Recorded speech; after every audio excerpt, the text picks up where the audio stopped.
خبر طالبانو د ملي شورا او د سولې عالی شورا د ملي امنیت شورا منحل کړی دا. نور حال در سره په ویډیو کې وګورئ او ډیو کلیک چینل در سره سبسکرایب کړئ.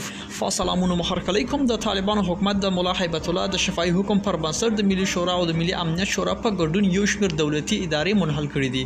هغه لیک چې د شنبه د غوي پر 28 رسمن ته رسیدلې ښیي چې طالبان دوه بنسټونو ترڅنګ د عالی شورا هم لغوه کړی ده. همدارس ویل شوی چې د بشري حقوقو خپلواک کمیسیون او اساسي قانون د پلي کېدو څاري خپلواک کمیسیون تشکیل هم منحل شوی ده.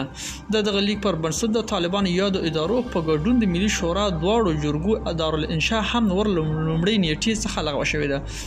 د طالبانو په لیک کې نه دی ویل شوی چې د افغانستان پارلمان برخلیک څنګه کیږي، ځکه چې د ملي شورا او دواړو جرګې له دوه سیاسي او اجرایي برخو څخه جوړ شوی دي او دغه دارالانشاء له لغوه سره په هیواد د پارلمان هم له لغوه ولاړ شي.